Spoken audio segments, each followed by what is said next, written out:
ठीक है, मैं शफाउर रहमान हूँ, क्योंकि शफाउर रहमान जेल में है अभी, तो इसलिए हर इंसान शफाउर रहमान है। तो चुनाव होगा, ये आवाम का चुनाव होगा। जब ये मसला आ रहा था CNRC का, पूरे हिंदुस्तान में मुसलमान उसके खिलाफ आवाज़ उठा रहे थे, वो मुहिम शुरू हुई और शिफा भाई उनकी टीम जो थी आजमी, वो उस मुहिम में शुरू हुई। मैं आपसे ये आंसर चाहता हूँ, क्या उन पे क्या क्या आरोप हैं या क्या केसेस हैं अमानत साहब पे जिसकी वजह से वो जेल जाते हैं? मुस्लिम विधायक है, उसको हराने के लिए MIM को उतार दिया गया। और शफाउर रहमान साहब पे क्या केस है जिसकी वजह से वो जेल में गए? तो इस बात का जवाब आवाम खुद दे देगी। तो हम तो सबसे अपील करेंगे कि शफाउर रहमान का जेल का जवाब वोट से दें। इस समय हम ओखला में मौजूद है और ओखला में शफाउर रहमान नाम की बड़ी चर्चा होने लगी है, क्योंकि ऑल इंडिया मजलिस इत्तेहादुल मुस्लिमीन ने उनको अपना प्रत्याशी बनाया है। उनको लेकर तरह तरह की बातें सोशल मीडिया पर शुरू हो चुकी है। कई लोग कह रहे हैं कि दंगाई जो है वो इस दिल्ली को चलाने जा रहे हैं। कई लोग ये कह रहे हैं कि MIM जो प्रत्याशी चुन कर ला रही है, सारे प्रत्याशी सभी प्रत्याशी दंगाई हैं, इस तरह की बातें कही जा रही हैं। आज औपचारिक तौर पर उनका ऐलान हो चुका है। यहाँ पर हाल ही में प्रदेश अध्यक्ष शोएब जावेई साहब मीडिया से बातचीत करने के बाद यहाँ से निकले हैं। इस समय मैं घर पे मौजूद हूँ। शफाउर रहमान के करीबी, उनके घर पर रहने वाली, उनको चुनाव लड़ाने वाली टीम इस वक्त मेरे साथ मौजूद हैं। उनको लेकर बातचीत करते हैं कि क्या तैयारी है और किस तरीके से चुनाव लड़ा जाएगा, जेल में जिस तरह से वो बंद है, और दूसरी तरफ दूसरी पार्टियाँ हैं, उनको लेकर बातचीत करते हैं। पहले मैं आपसे जानना चाहता हूँ, क्या नाम है आपका? मेरा नाम जाहिद अजीम है और मैं शफाउर रहमान भी हूँ। शफाउर रहमान?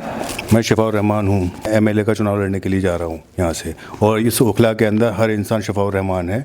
आप किसी का भी इंटरव्यू करेंगे तो हर इंसान आपसे यही कहेगा मैं शफाउर रहमान हूँ, क्योंकि शफाउर रहमान जेल में है अभी, तो इसलिए हर इंसान शफाउर रहमान है। और ये जो चुनाव होगा, ये आवाम का चुनाव होगा। ये चुनाव कोई पर्टिकुलर एक इंसान का चुनाव नहीं है। आप उस इंसान के बारे में जानना चाह रहे हैं तो मैं उसके बारे में बता देता हूँ। आप जिस जगह पे बैठ के ये इंटरव्यू कर रहे हैं ना, इस जगह पे 20 साल से स्टूडेंट्स रहते थे। वो स्टूडेंट्स जिनका कहीं पे कोई मुकाम नहीं होता था, वो स्टूडेंट जहाँ पे जिनके लिए रहने के लिए जगह नहीं होती थी, वो स्टूडेंट जिनके लिए पढ़ाई में दिक्कत आती थी, तो वो सब शफाउर रहमान साहब के पास आते थे कि भाई ऐसे ऐसे प्रॉब्लम है, क्या करें? तो शफाउर रहमान बिना पूछे कहाँ के रहने वाले हो, क्या करते हो, क्या मज़हब है, क्या आपका क्या है, कुछ नहीं, आप आइए, आप हमारे यहाँ रहिए, बस जामिया का आई कार्ड है काफ़ी है, या DU का आई कार्ड है काफ़ी है, किसी भी इंस्टीट्यूशन का आई कार्ड है काफ़ी, आप रहिए यहाँ पे और आराम से अपनी पढ़ाई करिए। ना उनसे कभी उन्होंने कोई रेंट की कभी डिमांड की, बल्कि इस तरह से उन्होंने हेल्प की। और न जाने कितने बच्चों की उन्होंने फ़ीसेस भरी होंगी, ईयरली स्कॉलरशिप्स बांटी हैं उन्होंने। तो इस तरह से वो हर तरह से हर मुद्दे पे ओखला के खड़े रहते थे और हर पॉजिटिव तरह से खड़े रहते थे। खुद जब स्टूडेंट था, मैं अपनी किसी की छोड़, मैं अपनी बात बताता हूँ। जब मैं स्टूडेंट था, जब मैं अलीगढ़ से यहाँ आया था पढ़ने के लिए, तो मैं हॉस्टल में रहता था।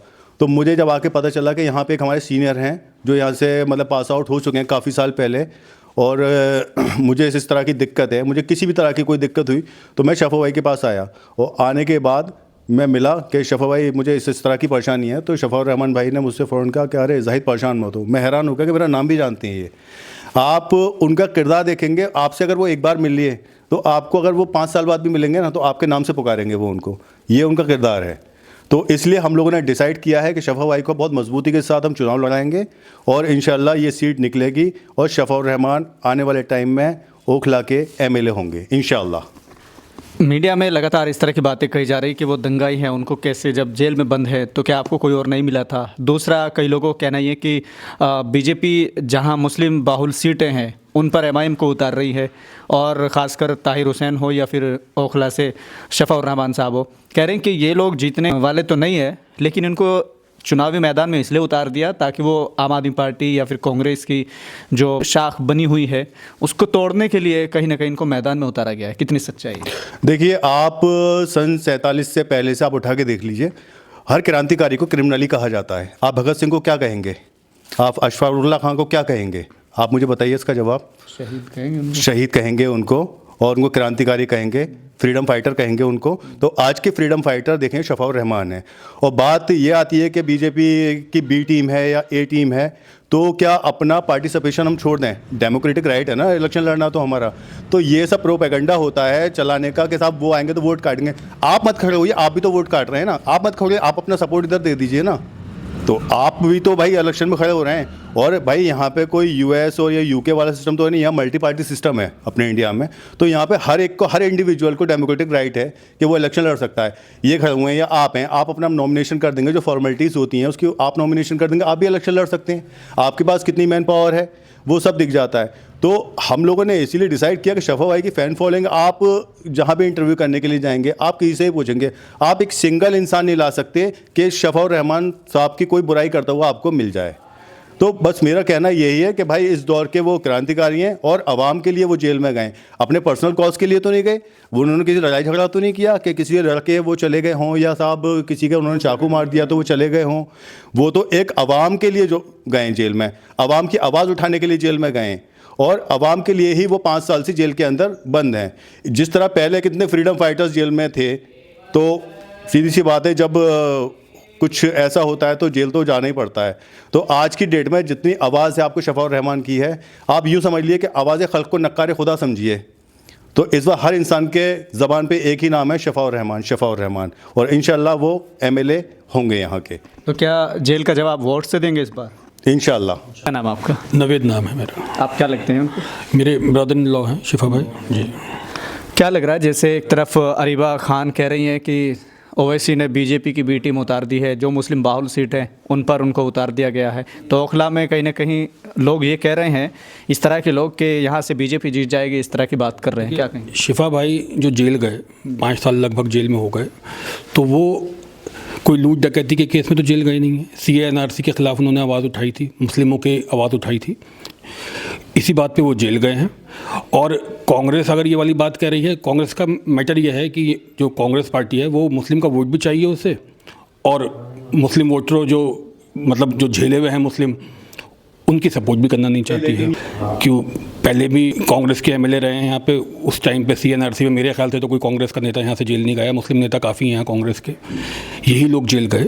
कांग्रेस का तो मेरे ख्याल से उस टाइम पे भी जब ये मसला आ रहा था CA/NRC का, पूरे हिंदुस्तान में मुसलमान उसके ख़िलाफ़ आवाज़ उठा रहे थे, तो जामिया की वजह से, जामिया से ही वो मुहिम शुरू हुई, और शिफा भाई उनकी टीम जो थी आजमी, वो उस मुहिम में शुरू हुई।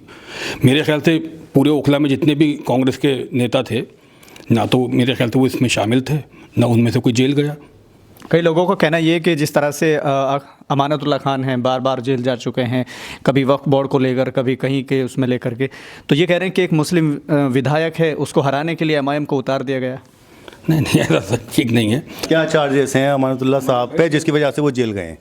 कई लोग, मैं आपसे ये आंसर चाहता हूँ, क्या उन पे क्या मतलब क्या आरोप हैं या क्या केसेस हैं अमानत साहब पे जिसकी वजह से वो जेल जाते हैं, और शफा रहमान साहब पे क्या केस है जिसकी वजह से वो जेल में गए? तो इस बात का जवाब आवाम खुद दे देगी। क्या कहेंगे, जैसे ये सब बातें आ रही हैं? तो हमें इलेक्शन लड़ा है, जेल में है वो, 5 साल हो गए हैं, और पूरे मुस्लिम्स के, जामिया के, कौम के, पूरे हिंदुस्तान के मुसलमानों की आवाज़ उठाने के चक्कर में गए हैं। तो हम तो सबसे अपील करेंगे कि शिफा रहमान को जेल का जवाब वोट से दें। लेकिन जिस तरह से यहाँ 3 प्रत्याशी कांग्रेस से हो या आम आदमी पार्टी से हो या फिर MIM से हो, मुस्लिम है, वोट डिवाइड होगा या मतलब? मुस्लिम का नहीं, AM का ऐसा नहीं है कि या हम लोगों का कि नॉन मुस्लिम वोट नहीं देते हैं, सभी तरह का वोट है, हमारे दोस्त हैं, यार हैं, सभी जगह, जसोला में, इसमें सब जगह वोट है। शिफा रहमान का अपना पर्सनल वोट है, AIM का भी वोट है। AIM को आप एक मुस्लिम पार्टी नहीं, और भी जगह आप देखिए ना, हिंदू कैंडिडेट भी खड़े होती हैं AIM से। तो थोड़ा सा बायोग्राफी थोड़ा सा बता सकते हैं कि आखिर कौन है और क्या करते हैं, और क्या क्या बड़े काम उन्होंने अब तक किए हैं जिसको लेकर वो लाइट में आए हो, CA/NRC का जो प्रोटेस्ट हुआ उसके अलावा? देखिए, शफा रहमान साहब का काम तो ये, देखिए खेती है उनकी घर में, कंस्ट्रक्शन का काम था जो कि अब बंद है, और वो जेल में है तो जाहिर सी बात है काम कौन देखे। बच्चे उनके काफ़ी छोटे हैं, जब वो जेल में गए थे तो बच्चे 3rd और 4th में थे, अब बच्चे 8th और 9th में आ चुके हैं। तो एक बाप से और एक बच्चों से, एक फैमिली से पूछिए कि 5 साल तक उनको अलग रखा गया, तो किस तरह से रखा गया, वो क्या महसूस करते होंगे। तो उनकी एक यही चीज़ इतनी बड़ी है कि यही चीज़ सब पे भारी है कि एक फैमिली को किसी से अलग करना। मैं हूँ या आप हों या कोई भी हो, हम अपने दोस्तों से दूर नहीं रह पाते हैं कि भाई हम 4 दिन नहीं मिले, फ़ोन करेंगे, अरे भाई कहाँ हो, मिले नहीं तुम, और वो अपनी फैमिली से 5 साल से दूर हैं। तो यही एक इतनी बड़ी चीज़ मानता हूँ मैं कि यही सारी चीज़ों पे भारी है। दूसरे अलावा आप उनका किरदार अगर देखेंगे तो उनका आपको कहीं बुराई नहीं मिलेगी, आप सिंगल पर्सन भी कोई नहीं ला सकते जो उनकी कोई बुराई कर दे। वो मतलब यहाँ पे रह रहे हैं, हॉस्टल वाले अटैच नहीं उनसे, वो यहाँ पे रह रहे हैं, लोकलिटी वाले उनके पास आ रहे हैं कि भाई इस तरह की हेल्प। और अपने आज मैं इन चीज़ों को डिस्क्लोज़ कर रहा हूँ कि उन्होंने इस तरह से हेल्प की है। ये जिस जगह पे बैठे हुए हैं ना, यहाँ पे स्टूडेंट्स रहते हैं, ये आगे एक रूम है, इधर एक रूम है, ये यहाँ पे सब स्टूडेंट्स रहते हैं फ्री ऑफ कॉस्ट। ये बात आज तक उन्होंने कभी डिस्क्लोज़ नहीं करी कि मेरे यहाँ पे ऐसे फ्री, ना अपनी ज़बान से उन्होंने कभी किसी से कहा कि मैंने इतने बच्चों की हेल्प की है या इतने स्टूडेंट्स की हेल्प की है। और उनका मेन फोकस जो रहता है वो उनका हेल्थ पे और एजुकेशन पे ज़्यादा से ज़्यादा फोकस रहता है, ताकि इन चीज़ों से हेल्थ होगी। अब किसी भी कंट्री की जब HDI बढ़ता है, ह्यूमन डायरेक्ट इंडेक्स जो होता है, तो वो सबसे पहला क्या होता है, हेल्थ, एजुकेशन, इकोनॉमी।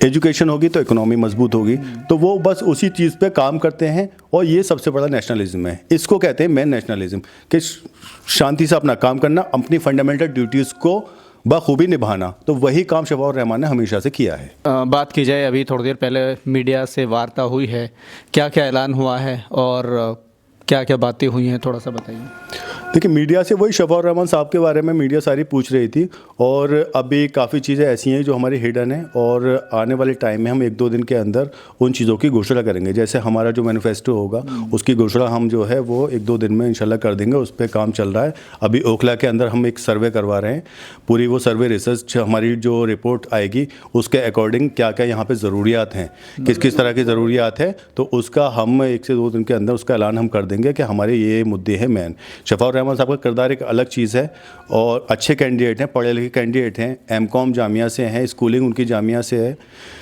और मतलब मुझे लगता नहीं कि उनसे ज़्यादा पढ़ा लिखा कोई भी कैंडिडेट इस वक्त ओखला में है, किसी भी पार्टी का हो वो। और दूसरा, जो इस लॉबी को वो रिप्रेजेंट करते हैं, एक इंटेलेक्चुअल लॉबी को रिप्रेजेंट करते हैं वो, जामिया एलुमनाई एसोसिएशन, कोई छोटी चीज़ तो नहीं, वहाँ पे मिनिमम ग्रेजुएट होता है कोई, जिसको वो रिप्रेजेंट कर रहे हैं ऑल ओवर द वर्ल्ड। ये ज़रूरी नहीं कि जामिया में ही एलुमनाई एसोसिएशन है, आपको US में मिलेगी, जर्मनी में, पूरे यूरोप में, आप जिस कंट्री में जाएंगे वहाँ पे एलुमनाई एसोसिएशन है। और मेन बॉडी के प्रेसिडेंट अगर शफाउर रहमान को चुना है लोगों ने, और पढ़े लिखे लोगों ने चुना है, तो कुछ ना कुछ देख के ही चुना होगा। तो उनका इस तरह के किरदार है, और जो हमारा जो एजेंडा है और जो हमारा मैनिफेस्टो है उसकी घोषणा हम 1 से 2 दिन में कर देंगे। अभी उस पर हमारी रिसर्च चल रही है। हमारी रिसर्च टीम जो है वो ओखला के अलग अलग इलाकों में देख रही है कि क्या क्या ज़रूरियात हैं। जैसे हॉस्पिटल यहाँ पे होना चाहिए, ठीक है, सड़कें, इस तरह इंफ्रास्ट्रक्चर पे क्या काम होना चाहिए, हेल्थ पे किस तरह की व्यवस्था होनी चाहिए हमारी, तो एजुकेशन पे क्या होनी चाहिए। आप देखेंगे यहाँ पे मतलब स्कूल की इतनी ज़्यादा ज़रूरियात है, बट इतने स्कूल नहीं है यहाँ पे। यहाँ पे वोट जो है वो 3,85,000 है आई थिंक, और पब्लिक कम से कम यहाँ पे मुझे लगता है कि 20 लाख प्लस रह रही है इस ओखला के अंदर। तो जो बाहर से आए वो लोग भी फ़ायदा उठाएं, तो उनके लिए स्कूल होना चाहिए, सड़कें अच्छी होनी चाहिए, टाइम बचेगा आपका। इंफ्रास्ट्रक्चर जब मजबूत होता है तो आपका वक्त बचता है, आपका जाने का दिल भी करता है कहीं पे कि चाहे यहाँ से चले जाएं। अब आप मान लीजिए यहाँ से लेकर शाहीन बाग तक अगर आप चले जाएं तो आपको कम से कम 10 तरह की स्मेल आ जाएगी कि यहाँ पे अलग है, यहाँ पे स्मेल अलग है, यहाँ पे स्मेल अलग है, यहाँ इस नाले की है, यहाँ पे ये मच्छर है। तो कोई इंतजाम है ही नहीं, और जगह जगह कूड़ा घर बनते चले जा रहे हैं बजाय सफाई होने के। आप अगर देखेंगे तो साहब ओखला एड पे एक बना दिया, शाहीन बाग में एक बना दिया, रोड पे पब्लिक भी चल रही है, गाड़ियाँ भी चल रही हैं, और कूड़ा भी वहाँ पे पड़ रहा है। अब वो मुझे पता नहीं, समझ में नहीं आता क्या मैनेजमेंट है इन लोगों का, MCD का क्या मैनेजमेंट है, या जो गवर्नमेंट है दिल्ली गवर्नमेंट उसका क्या मैनेजमेंट है। किस मतलब दोगला बर्ताव जो है वो इसी इलाके के साथ क्यों होता है। और इलाकों पे भी हम जाते हैं दिल्ली के, ठीक है, ठीक ठाक मिलते हैं हमें, लेकिन हम ओखला में जब कदम रखते हैं तो दिन ब दिन से बदतर होता चला जा रहा है। तो इसी तरह के हमारे मुद्दे हैं, और वो चीज़ें आपको मैनिफेस्टो आपके सामने इंशाल्लाह कल तक आ जाएगा। तो फाइनली शफाउर रहमान के नाम पर मोहर लग चुकी है। बिल्कुल, शफाउर रहमान के नाम पे मोहर लग चुकी है, और हर इंसान यहाँ शफाउर रहमान है। और आप भी, मैं चाहता हूँ कि आप भी अपने चैनल की तरफ से एक छोटा सा सर्वे करा लें, तो आपको जवाब खुद मिल जाएगा उसका इंशाल्लाह। बहुत बहुत शुक्रिया। अभी प्रेस कॉन्फ्रेंस हुई है मीडिया कर्मियों से बातचीत हुई है तो शफ़ाउर रहमान के नाम पर फ़ाइनल मोहर एमआईएम की ओर से लग चुकी है। अब देखना ये होगा कि इनका जो मैनिफेस्टो है उसमें क्या क्या चीज़ें सामने आती है, मुद्दे क्या आते हैं और कौन सी स्कीम ये लेकर सामने आते हैं। क्योंकि एक तरफ कांग्रेस स्कीम दे रही है, दूसरी तरफ केजरीवाल की तरफ से भी स्कीम दी जा रही है। देखना ये होगा कि एमआईएम की स्कीम क्या होने वाली है और यहाँ की जनता को लुभाने के लिए या फिर वोटर को लुभाने के लिए जैसे और पार्टी की तरफ से वादे किए जा रहे हैं, एमआईएम क्या वादा करती है। फ़िलहाल के लिए सिर्फ इतना ही। मिलते हैं फिर से एक और नए वीडियो के साथ। खुदा हाफिज़।